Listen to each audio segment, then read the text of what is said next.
Okay, so this is going to be the second type of problem that we deal with when we're solving log equations. This, for some reason, is the one that people always have the most trouble with, is this type. I'm never quite clear why, but they always make type 2 kind of bizarre. So in terms of your basic form, you can tell it's a type 2 problem if you're looking at that first example, because you only have logs on one side of the problem, okay? Specifically, you should only have one log in the problem, okay? So notice the first step is that you have to condense or expand so that you only have one log in the problem. Generally, it involves condensing when you have a couple of logs and you're smushing them together. There's one specific time that you want to make sure that you expand, but I have an example like that, so we'll talk about it when you have to do the expanding. So after you've condensed or expanded, you need to make sure that the problem is in its most basic form. So now it says you have to put the correct base into both sides. So your base is this little number right here. That's what you're going to put into both sides.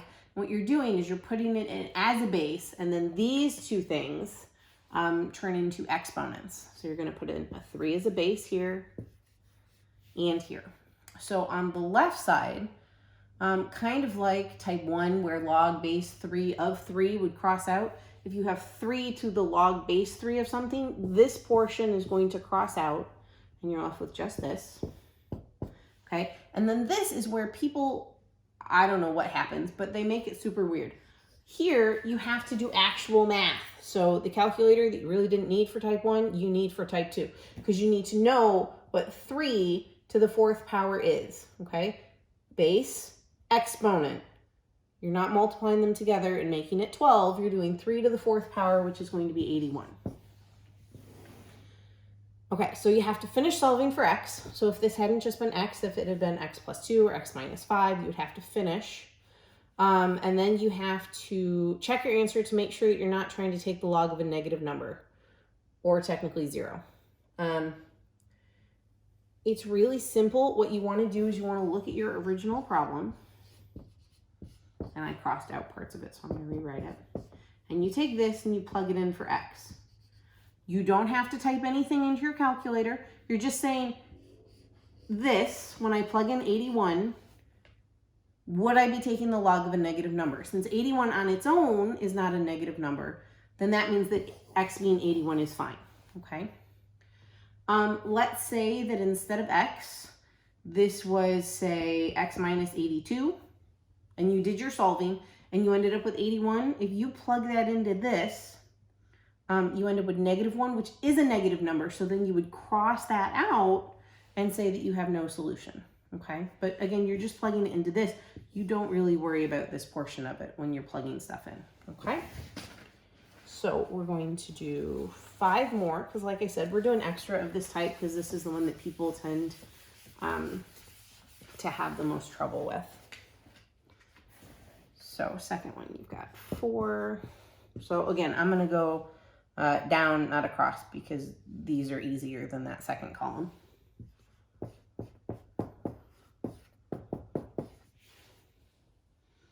Okay, so you only have one log in the problem, so you don't have to do any condensing or expanding, which is nice, but you do have a number here, which is bad, because that means it's not in its most basic form, so you have to get rid of the 4.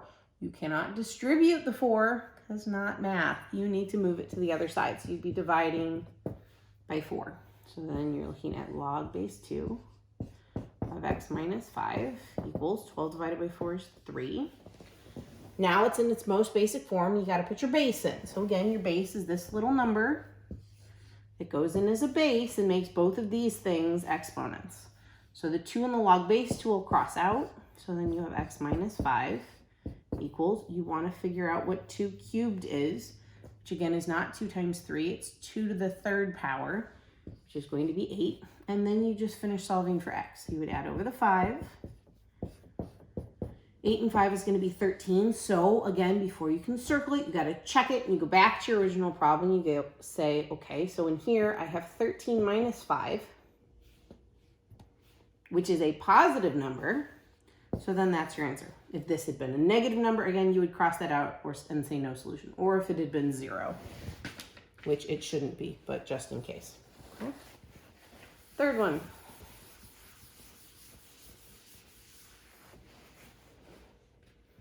So here you've got 3 log base 5 of 2x plus 1, 6. Okay. So realistically, this is just like the second one that we did, except this is a little bit uglier. It changes practically nothing. So you got to get rid of the 3. So you would divide by 3. So then you're looking at log base 5 of 2x plus 1 equals 6 divided by 3 is 2. So now that it's in its most basic form, you have to get rid of the 5. So you have to get rid of the log rather. So you want to put your 5 in as a base. That would cross this part out and leave you with 2x plus 1. 5 squared is going to be 25. And then you just finish solving for x, which ideally everyone can do. So you would subtract 1. 2x is 24, divide by 2. X is 12. And then these have been whole numbers. If your answer ends up as a fraction, that's fine. Fractions won't kill you. You're still plugging it in the way that we did for the first couple. So before you can circle it, you want to check it. So you want to do 2 times 12 plus 1. We don't actually care what the number is. We just care that it's positive. Okay, so this is a positive number. So then 12 would be your answer. Okay. So last 3. This next one is probably the most complicated one in the notes. Only because it involves factoring at some point. Which ideally we remember how to do. Fingers crossed. So this one is also different.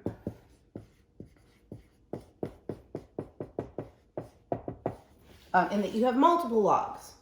So when you have multiple logs, you have to smush them together. Remember, when it comes to condensing, if you have a plus and you're condensing, that's a multiplication thing. If you have a minus and you're condensing, that's a division thing. So this is going to be multiplication. So now really what we have is we've got log base 2 of x minus 1 times 4x plus 2 equals 2. So now we only have one log in the problem, which is nice. What I would do is I would multiply these two things together using FOIL so that you have some sort of trinomial in here and then go from there. You don't technically have to do it now, but you might as well. Okay, so doing FOIL with these two things, which I'm going to smush over here, you have x minus 1 times 4x plus 2. So doing FOIL, you've got 4x squared plus 2x minus 4x minus 2. So then really what you're looking at is log base 2 of 4x squared minus 2x minus 2 equals 2. So now you only have one log. You've simplified it. So you have to get rid of the log at this point. So 2. So you're going to put that in as your base. So then here you're looking at 4x squared minus 2x plus minus 2, because this part will go away, equals. Here you want to do basic math and figure out 2 squared, which is 4. Okay. And now what you're dealing with, and I'm probably going to run out of space, is a quadratic. So remember, with quadratics, you can factor them or you can use a quadratic formula. I'm not going to give you ones where you have to use the quadratic formula. That would be horrifying. But you will have to factor it. So remember, if you're trying to factor, everything needs to be on the left side of the problem. So you want to take the 4 and move it over. So then you're looking at 4x squared minus 2x minus 6 equals 0, and we're going to factor it. Now, to factor this, you need to take out your overall greatest common factor, which in this case is 2. And I'm going to write a little small so I don't run out of space. Then you'll need to t-chart it. So you end up with -6. You need your two numbers that multiply to be -6 and add up to be -1, which is -3 and 2. So the 2 is still there, even though it will do nothing. You have x minus 3 an x plus 2. Now we do everybody's favorite step because people forget it all of the time, and you have to divide by the number that is in front of x squared, which in this case is 2. So here you've got 2. This won't reduce, so the 2 will pull in front. And then here you have x plus 1. I'm not going to try and scrunch myself into the corner. I'm going to finish over there because I've got space. So now you're going to take both of these and you're going to set them equal to 0. So you got 2x minus 3 equals 0. And you x plus 1 equals 0. So you'll add over 3. Get 2x is 3. Divide by 2 and you get x is 3 halves. Down here. Here you'll subtract 1 and get x is negative 1. Now, again, before you can circle them and say, yay, I'm finished, you need to make sure that you check them, okay? When it comes to all of the types, you need to make sure that you are checking types 2, 3, and 6, okay? So we haven't gotten to anything other than 2, but in the grand scheme of things. So we're going to check negative 1 first. When we plug it in here, we've got negative 1 minus 1, which is not a positive number. It's a negative number, which means this answer, even though we did everything right, doesn't work, and we're going to disregard it, okay? Sometimes both of the answers work. Sometimes only one works. Sometimes none of them work. That's why we check them. So checking 3 halves. You got 3 halves minus 1, which is positive. Because it worked for this first one, you still need to check it for the second one. So you're doing 4 times 3 halves plus 2. Again, we don't actually care what the number is. We just care if it's positive or negative.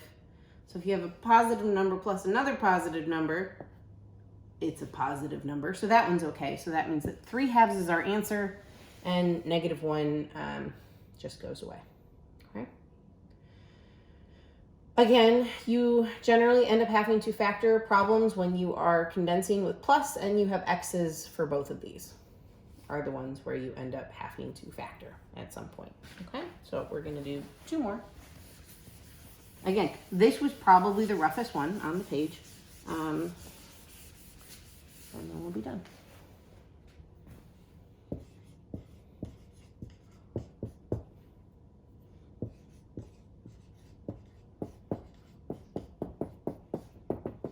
So this one looks hard because you have multiple logs, but you have a minus sign in the middle, which means it is a division thing. The division ones tend to be easier than the multiplication ones because you don't have to worry about the factoring.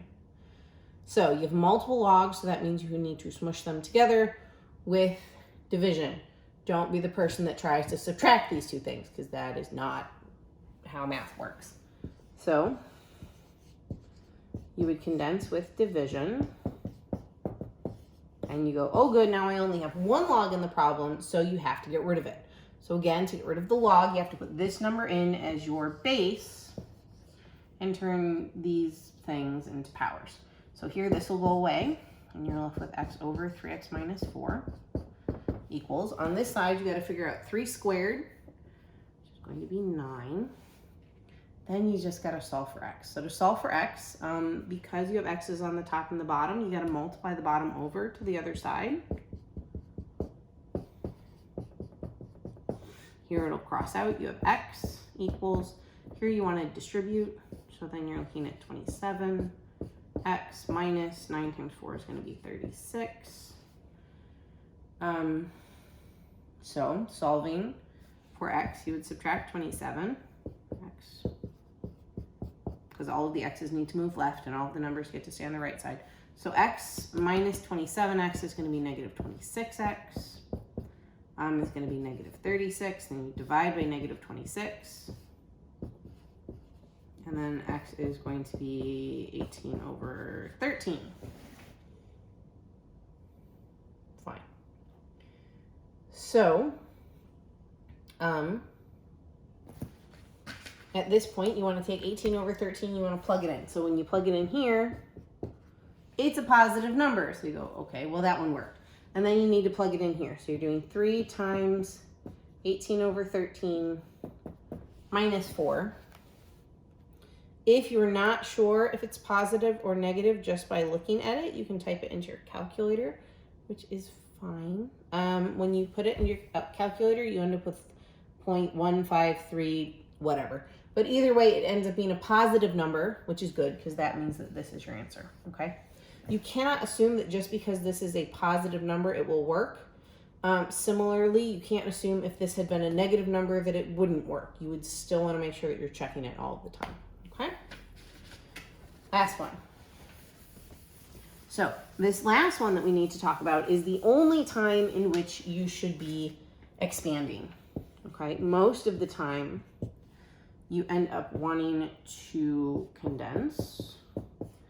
The only time that you want to expand is when you have this power up here, because that is going to make things weird when it comes to solving, okay?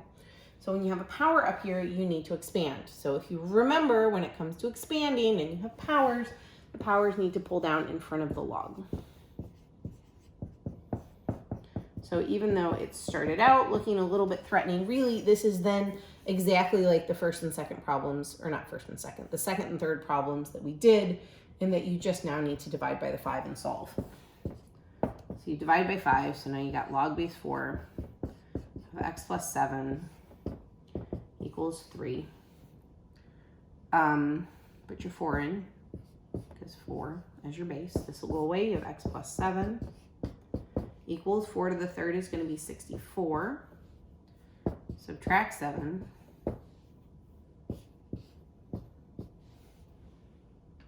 Um, 64 minus 7 is going to end up being 57. And then you want to check it. So you're doing, make sure you check it in the original before you pulled the 5 down. So you're doing 57 plus 7 and then taking it to the 5th power. Don't actually do that. Just realize if you take a positive number to the 5th power, it'll be a positive number because that's all we care about. So then that would be your answer. And that is type 2.